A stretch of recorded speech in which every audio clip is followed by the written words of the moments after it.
you serious, buddy? Ah, you can tell it's Monday.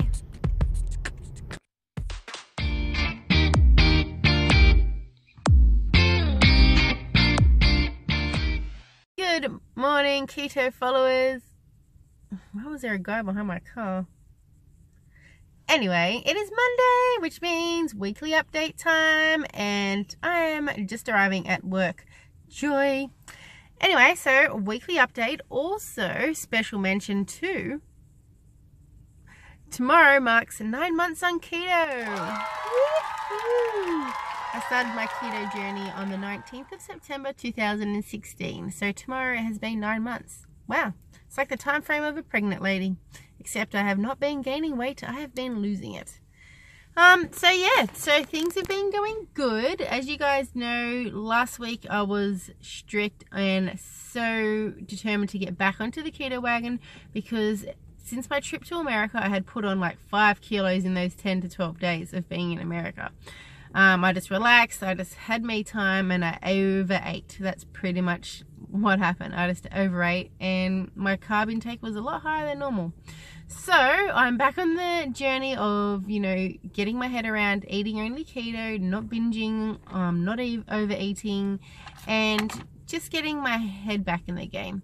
Because when I started this keto journey, I was very strict, I was very determined, I was very excited, very motivated, and of course with anything you lose motivation over time, which was what one of my talks was about last week in my last vlog, about losing motivation and how to gain it back. So yeah, so I jumped on the scales this morning and I have lost 2 kilos from what I weighed last week. So I'm feeling happy about that. As you saw in my midweek update vlog, I have been eating a lot of keto foods this week that are high in fat. Now that's where I think I had been going wrong in the last few months, because I was always hungry, I was always just binge eating on cheeses, overeating salads and high carb veggies like pumpkins and carrots and things like that. And I was just like, why am I always so hungry? So it's come down to that I wasn't not eating enough fat. Fat keeps you fuller for longer. Fat is good for you. Fat is not bad. We're allowed to live off butter, guys. So don't be scared of the butter or coconut oils. So yeah, in the last few months I had slipped down from that. I had stopped adding butter to my meals. I had stopped eating a lot of high fat meals like creams and lots of eggs and meats and stuff like that. I was pretty much just having salads, some high carb veggies every now and again, and just when I was hungry, binge eating on Quest bars, or fruit. On a couple of days I was actually just eating fruit because I was so hungry. Anyway, so yeah, I'm happy with how I'm going this week. I did have a wedding that we went to last Friday, which you guys saw me prepping my hair for. And I must say that hair mask has done very well for my hair. My hair is now soft and not so straw-like and crazy from that hair show that I had done. So, yeah, the wedding was great. I felt very special because they had specially catered for me. Out of all the guests there, they made sure that the blonde Laura girl was gluten-free only. So the waiters were so nice. They were bringing over, cheese and dips and, gluten-free dinners. So I had like chicken and veg, and I couldn't have any of the wedding cake, but I still got a little bit of strawberries and cream for dessert. So that was really nice.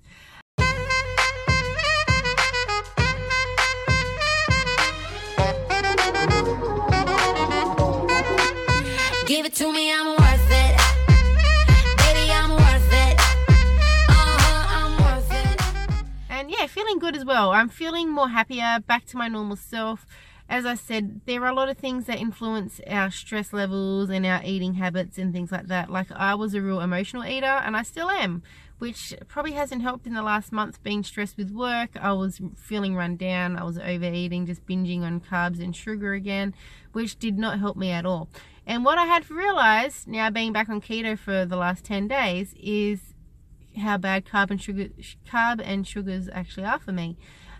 Because, I was coming home late from work, I was binge eating on fruit, I was sometimes having some crackers and cheeses and things like that, and I was just, besides my back becoming inflamed from my autoimmune disease, I was so tired. Like, I was falling asleep at 7:45 every night, and I'm thinking, wow, it must be the cold weather. No, it's because you've just been eating a lot of carbs and sugars and junk food. So now getting back onto keto and cutting out all the carbs and sugars from my diet, I'm like, oh, I've got energy. I'm not falling asleep by 8 o'clock. What is wrong with me? Nothing. I am healthy because I'm back to eating keto. So it is amazing how bad sugars and carbs does to your body, besides feeling sluggish, feeling tired, not wanting to get up in the morning, not wanting to go to the gym. If you guys remember from the last 3 weeks, I was not going to the gym. I was not getting up. My body was so tired. I was just sleeping in. I was so sluggish and just lazy. But this morning, 4:30, my alarm went off. I was excited. I hit the gym. I did a good 40-minute workout. I've come home, had a shower, and made sure I've got all my lunches packed for my day at work today. So I'm feeling good. Being back on keto, I've become more happier, more positive, more excited to keep eating healthy, and my back pain is gone as well, because you guys know eating a lot of sugar and carbs causes inflammation, which obviously is not helping my back issues. My back was flaring up. I couldn't even bother going for a run. So being back on keto is helping in many ways. Also my sleep as well. I'm not having nightmares. I realized when I was having a lot of carbs before bed, and you know, they say don't eat 2 hours before you go to sleep. Let your body digest food a bit. But because I was so sluggish from all the carbs I was eating dinner around 6:30, 7 o'clock, falling asleep at 7:30, 7:45. It was not helping with my digestive system, with the, you know, sugar overload in my brain, causing me to have nightmares, not sleep well as well. So they are all gone now, thankfully. Being back on keto, no more nightmares. I'm sleeping well, going to bed about 9:30, getting up at 4:30, and still doing the 16-8 fast, which is good. Someone actually messaged me the other day and said, what desserts do I eat to treat myself after dinner? I don't really have dessert. I find if I have a good, healthy, hearty, fat-based dinner, I'm full and there will be no need for desserts. That was one of my weaknesses back in the old days when I was gaining a lot of weight and when I was bigger, was I would quickly scoff down my dinner, whether it be carbs or, you know, rice or takeaway, because I was just looking forward to dessert. I wasn't even taking my time to enjoy my meal. I wasn't even taking the time to think of what I was actually putting into my body. I was just like, I can't wait to eat 4 scoops of ice cream after this. So being on keto, I did stop allowing myself desserts because I didn't want to get back into the habit of, you know, just have some fruit. Just add some ice cream to it. All right, let's just have some ice cream. We'll eat the fruit tomorrow. Don't worry about the fruit. Let's just have ice cream. So I didn't want to start binge eating again, because that was the main cause for me of gaining weight in the past. Sometimes I wouldn't eat much through the day, but as soon as I got home and as soon as I sat down and, you know, got into the old habit of sitting down, turning the TV on, I was just binge eating from 6 p.m. till 9 p.m. I don't want to go back there.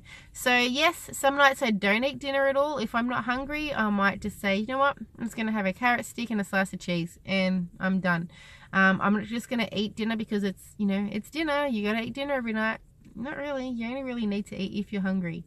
So if I've had a big lunch, like whether it be like my zucchini carbonara or a big piece of fish and veg, I might not even want dinner. I might just have a piece of cheese or, you know, have some carrot sticks and avocado when I get home.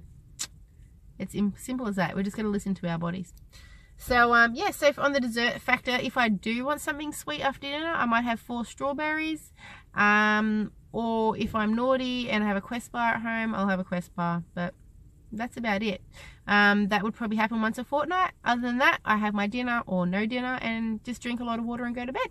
I always make sure I drink about, you know, a litre of water before I go to bed, and make sure I have at least 600 mils of water as soon as I get up in the morning. Because as you guys know, I do the 16-8 fast, so I like to finish my meal by 7 p.m. and I won't eat again until 11 a.m. the next day. Even if I go to the gym, I go to the gym fasted and I'll still eat around 11 a.m. So let me show you guys what I'm going to be eating this week, as I did a lot of meal prepping over the weekend. If you didn't see my last vlog, check out my last vlog, because I made some nice winter meals because it's getting cold, and here in Australia I love chicken curries, so I made a nice keto chicken curry and also a veggie bake as well. Let me show you what I got for lunch. Alrighty guys, so yeah, these 3 little things here is what I'll be eating today from 11 a.m. till 5 p.m. Doesn't look much, but it does me. This is my breakfast, so this will break my fast at 11 a.m. I'll have a boiled egg. For lunch around 2 o'clock, I've brought in my delicious keto chicken curry, which I meal prepped over the weekend. And then when I drive home about 5 p.m, I'll have my 15 almonds to snack on. So good healthy keto foods, you know, high in fat, good protein to fill me up, especially the chicken as well. There's a lot of chicken in there, so nice filling protein with coconut milk and spices. So that is it. Now, because I have an office job, guys, I'm not running around. I'm not doing 10,000 steps a day or anything like that. So I believe I don't really need to eat that much. Yeah, I did do a 40-minute workout this morning, but that boiled egg is going to, you know, fill me up and give me the protein balance that I need from that workout. My chicken curry is going to be delicious and going to be an enjoyable lunch, so I'm excited for that. I haven't had any yet since I meal prepped it over the weekend, so I'm really looking forward to that chicken curry lunch. And my almonds, they're like my daily snack that I have on the way home. So tonight for dinner, last night we made a huge batch of zucchini carbonara. I was trying to teach the kids that you don't have to have spaghetti from a packet. They were very confused as why are we not boiling brown spaghetti like we used to. So yesterday with the kids, we cut up about 6 zucchinis, used the spiraler, made green spaghetti, and tipped in a whole jar of cream with mushrooms, bacon, and chicken, and made a delicious spaghetti carbonara. Now, yes, it's vegetables, and a lot of kids hate veggies, so they didn't really enjoy the dinner, but it's a small step to changing their lives as well to a healthy life. Even the hubby, who is against veggies, he even enjoyed it as well. So small steps, guys, small steps. I'm going to work my keto way into them slowly. It's better than them eating so much carbs and sugars like we used to. We need to get out of that habit as well. So yeah, so here's a little snippet of what it looks like. It's very delicious and very easy to make. The recipe is on my website. I'll be enjoying another little bowl of that again for dinner tonight. And then tomorrow it's pretty much be the same meals as I've got today. I might change it up a bit. I might have my veggie cauliflower and zucchini and cheese bake instead of the curry. Who knows? But it's keto friendly. I'm back. I'm happy. I'm excited. I'm getting my energy back, and I can't wait for the ketosis to kick in. To me, it normally starts kicking in around day 7, day 8, once the keto flu is out of the way. And someone also asked how many carbs do I like to stick to a day. So I like to only eat around 20 to 30, normally around 25 carbs total. I don't worry about net carbs or things like that. I like to work on total carbs. So I stick to around 20 to 30 carbs a day, and that keeps me in ketosis well. I normally get the keto flu around day 4, but as long as I'm keeping my salt intake up with my electrolytes and water, I do okay, and I normally just feel a bit run down by day 4, but I'll let you guys know how I go.